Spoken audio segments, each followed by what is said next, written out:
I do feel in Australia that architecture suffers from being a little too private.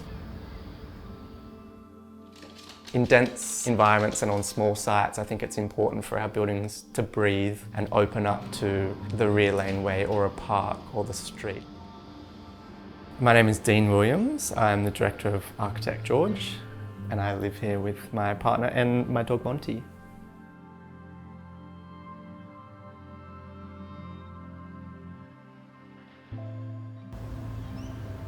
So the house is located in Newtown, which is in Sydney's inner west. Newtown is a really quirky, diverse environment.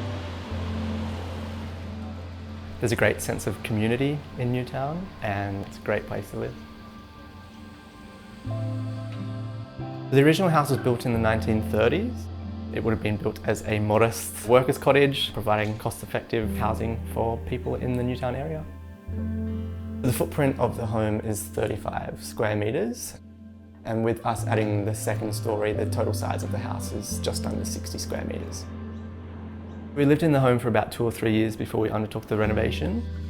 The key priorities for us was a house that was generous in its connections to the outdoors and to sunlight and views of the garden and the community.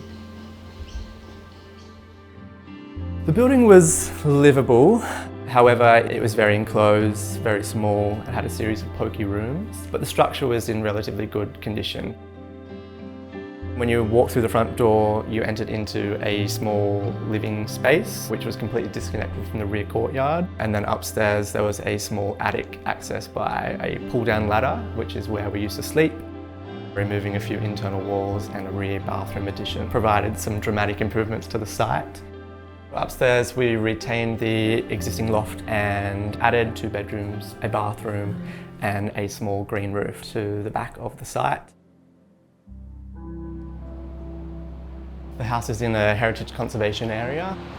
We can't change the appearance of the street frontage, so all new works are at the rear of the site, hidden from view from the front street. The entrance to the house is raised from street level and opens directly into an open plan living space. The living room is retained at the front of the home, and we kept an original fireplace which was restored. The home uses engineered timber floorboards throughout in a dark brown to contrast all of the white textures of the internal living areas. The flooring continues throughout all rooms of the home to provide a seamless connection to all rooms to make the home feel larger. A new kitchen joinery is built around an original chimney breast.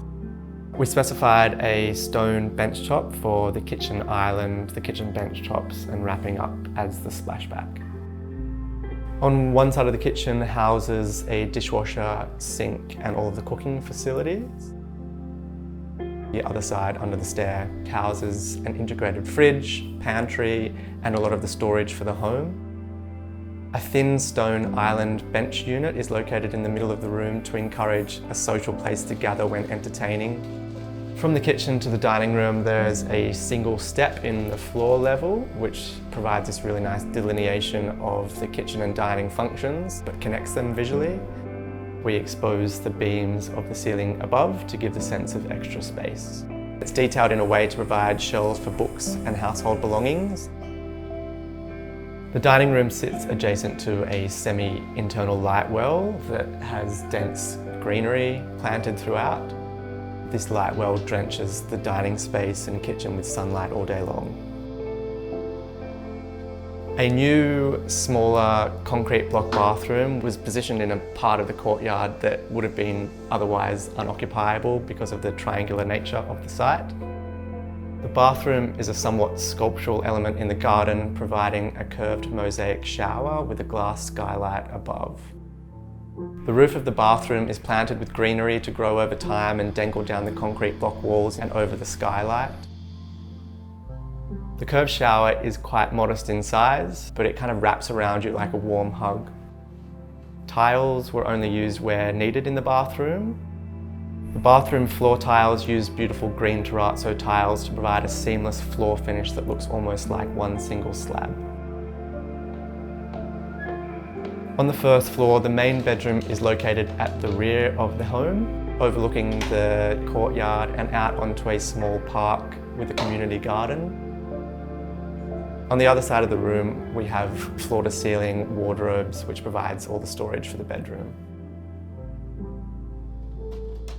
There's a hidden door from the bedroom out to the new green roof. When you're lying in bed, you can get this view out to the garden and to the rear park beyond.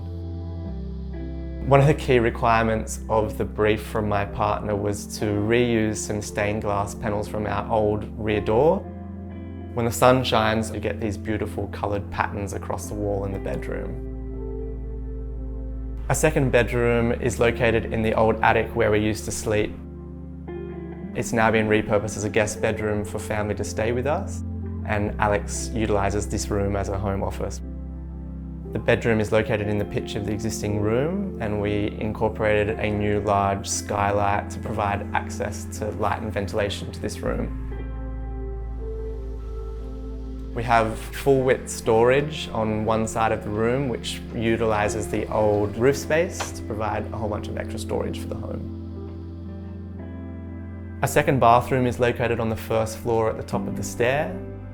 We integrated a small north-facing window to provide great access to sunlight to the room all day long.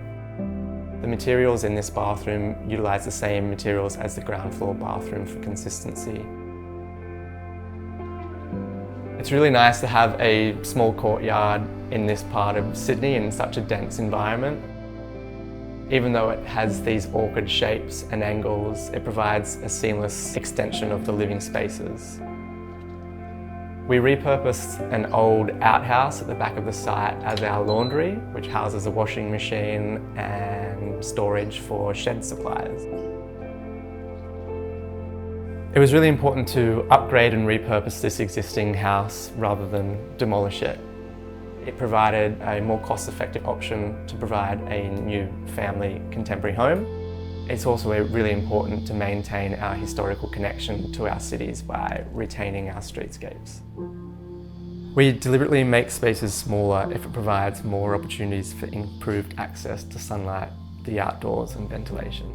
Nothing has to be given up to live in a smaller home. We just need to readjust our thinking of what a comfortable contemporary home is, how big a bedroom needs to be, or how wide a doorway should be. Thanks for watching. To receive updates on our latest episodes, please subscribe and click the notification bell. And if you're an architect or designer with a project we could feature, please share it with us at nevertoosmall.com/submissions.